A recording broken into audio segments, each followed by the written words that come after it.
it seemed, sit well with the instincts of many Americans, and there had been rises in petty crime rates all over the country. Otherwise law-abiding people seemed suddenly struck by a desire to perform small illegal acts, littering, jaywalking, as if to prove they were still free despite the authorities' assumed scrutiny. And local cops were learning to be tolerant of this. It was just a token of liberties defended, but Bobby supposed it was healthy. He reached the main street. Animated images on tabloid vending machines urged him to download their latest news for just $10 a shot. He eyed the seductive headlines. There was some serious news, local, national, and international. It seemed that the town was getting over an outbreak of cholera, related to stress on the water supply, and was having some trouble assimilating its quota of sea level rise relocates from Galveston Island, but the serious stuff was mostly swamped by tabloid trivia. A local member of Congress had been forced out of office by a worm cam exposure of sexual peccadillos. She had been caught pressuring a high school football hero, sent to Washington as a reward for his sporting achievements, into another form of athletics. But the boy had been over the age of consent. As far as Bobby was concerned, the representative's main crime in this dawning age of the worm cam was stupidity. Well, she wasn't the only one. It was said that 20% of members of Congress and almost a third of the Senate had announced they would not be seeking re-election or would retire early or had just resigned outright. Some commentators estimated that fully half of all America's elected officials might be forced out of office before the worm cam became embedded in the national and individual consciousness. Some said this was a good thing, that people were being frightened into decency. Others pointed out that most humans had moments they would prefer not to share with the rest of mankind. Perhaps in a couple of electoral cycles, the only survivors among those in office, or prepared to run for office, would be the pathologically dull, with no personal lives to speak of at all. No doubt the truth, as usual, would be somewhere between the extremes.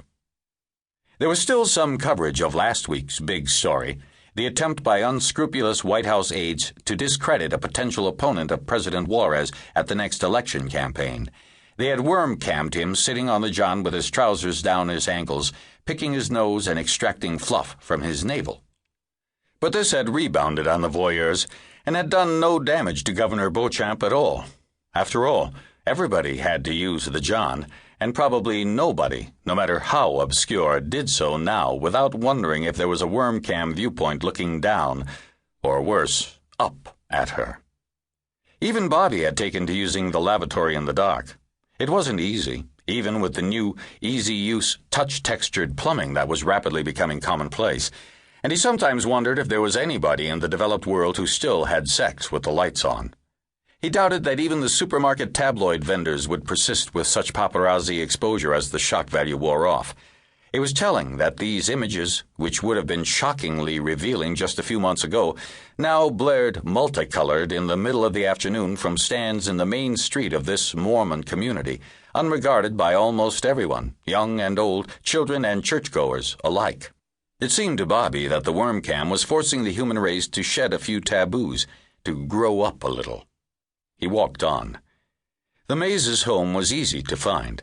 Before this otherwise nondescript house in a nondescript residential street here in the middle of classic small-town America, he found the decades-old symbol of fame, or notoriety, a dozen or so news crews gathered before the white-painted picket fence that bordered the garden.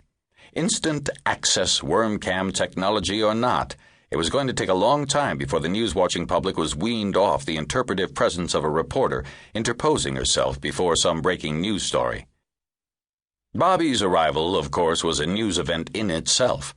Now the journalists came running toward him, drone cameras bobbing above them like angular metallic balloons, snapping questions. "Bobby, this way, please. Bobby, is it true that this is the first time you've seen your mother since you were 3 years old? Is it true your father doesn't want you here, or was that scene in Our World boardroom just a setup for the worm cams? Bobby! Bobby smiled, as evenly as he could manage. The reporters didn't try to follow him as he opened the small gate and walked through the fence. After all, there was no need. No doubt 1,000 worm cam viewpoints were trailing him even now.